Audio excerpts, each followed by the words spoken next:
welcome you to this week's Real Estate Rundown. We have Ali Maldonado with the Mortgage Link with us again this week. Hello. And hopefully share some more insight on mortgage and the different things that you need and don't need and should and shouldn't do. So, some real important stuff. Yeah. So, last time we did one, we talked a little bit about some of the paperwork that's needed. You know, don't be so overwhelmed. You know, it's a government requirement. You know, if it's FHA, those kinds of things, they require different things to make a lender successful in the things that they need to be able to actually successfully fund a loan. Correct. What are some of those documents that are necessary? Well, say for standards, like if you are a W-2 employee, typically what you're going to need is your most recent 30 days pay stubs, last 2 years W-2s, your driver's license, possibly even your social security card is usually the bare minimum. Now, of course, you're going to need bank statements to show that you have money to purchase the home. Sure. And then any other form of income you may have, if it's child support or alimony or social security or anything of that sort, will need that documentation. Now, in terms of like child support or alimony, you need the full divorce decree, all pages, the one signed by you and the other party as well as the judge. A lot of people mix that stuff up because they think, oh, if I just give this one section of it, then I don't need anything else. Unfortunately, as a lender, we need all pages of everything, including the blank ones, believe it or not. And if it says a page number on the bottom, 14 of X number, you better make sure you have all of them. Yep, absolutely. I'll have to come back to you on it and be like, hey, I need all pages, even the blank ones. So, what about 401ks? I know a lot of folks, you know, or a lot of times lenders will say, hey, you know, we need to have reserves. That's a term that as agents, I hear a lot. In proving reserves and where they're at, whether it's in a bank account, whether it's, I'm assuming in a 401k, because that would be why you'd be asking for that documentation. Yeah, so on 401ks or any form of retirement plan that you may have, if you're thinking, okay, I have these reserves over here, what you need to do is get in contact, usually with your HR or payroll or whoever that's through. You know, if it's like Edward Jones or Merrill Lynch or whoever it may be, whoever your point of contact is for that account, ask them for the terms of withdrawals for those accounts. Because if you can't liquidate those reserves, then you can't technically use them as reserves. Because at a certain point, a certain age or whatever it may be, that's, you know, they're like, okay, you can't use it until you're 65. Well, if you're 40, you can't really use that, right? So if you're thinking, okay, I need reserves, or if the lender says, hey, you need reserves, or agent says, hey, have you thought about reserves? The very first thing to think is terms of withdrawal. Like, can I actually use this money?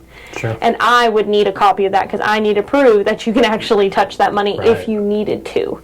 And then, of course, the most recent statement on that account to be able to use those funds. I know, you know, the big one here locally we have is Pantex, you know, and a lot of folks are like, well, I'm just going to use my retirement money out of there.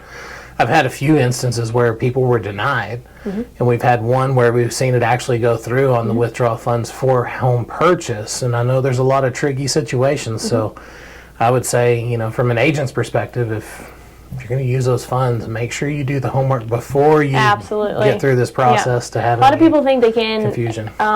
Qualify using those funds for a hardship. So get with whoever your point of contact is, and define for that policy or whatever it may be what an actual hardship is. Because believe it or not, from company to company to policy, hardship definition is different. Interesting. Yeah. That makes your job It makes it fun. That's why we, as lenders, ask you for all that documentation, because there's absolutely no way. I mean, I would qualify myself as a smart cookie, but I can't keep up with all of that. So that's why we ask for those things. Did you get a degree in magician? Yeah, absolutely. Pull a rabbit out of the hat. Yeah. Yeah. But yeah, so. And then like self-employed too.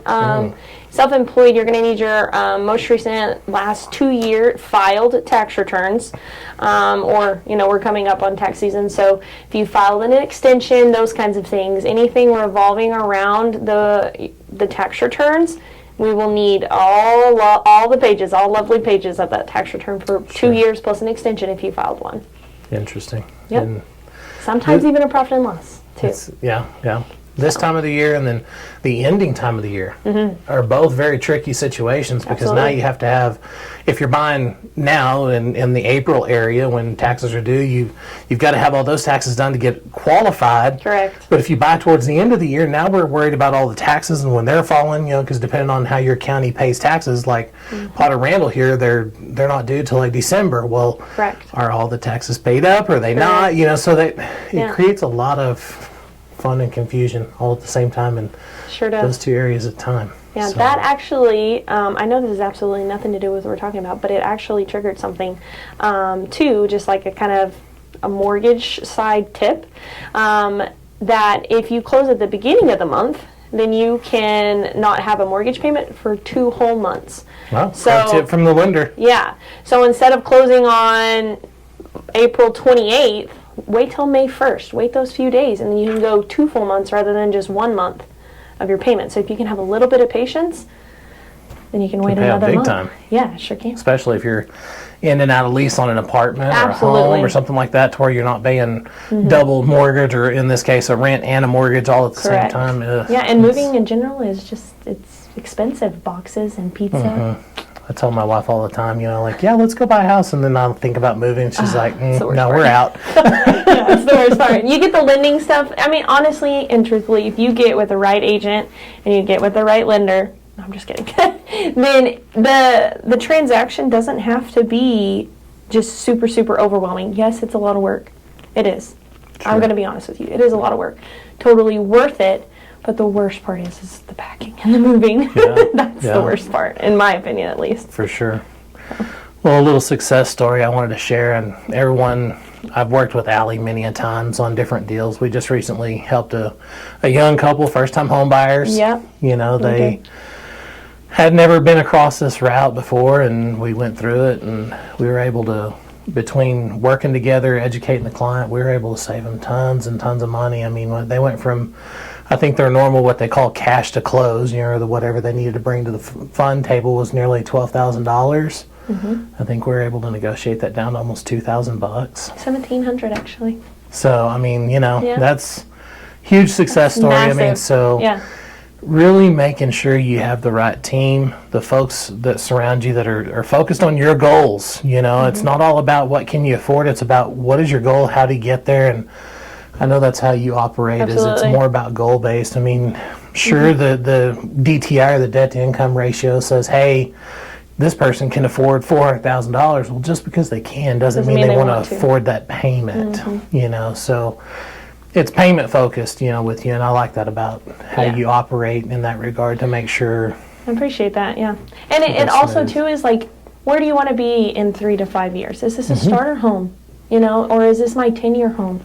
Nope, this is my forever home. Like that, those choices make a difference, a huge difference as to how you want to structure everything. And I try my very best to stay within that realm and not push, because I don't have to make that payment. So exactly. Exactly. You have your own to make, and don't care. I don't need anyone else's. Exactly. Absolutely. Exactly. Well, I appreciate you taking the time to do this with us again. I mean, absolutely. It's not every day we're able to carve 10, 15, 20 minutes out of a day to do this, but I appreciate for our viewers on their behalf, to bring education to them and share with them. So yeah, for sure. Thanks for having me. If you have any questions, again, Elisa Maldonado, the Mortgage Link, call her, text her. She's available anytime. Her information will come up on one of the slides here coming next. And I'm Robert. I'm with the Green Door Group. Again, thanks for watching.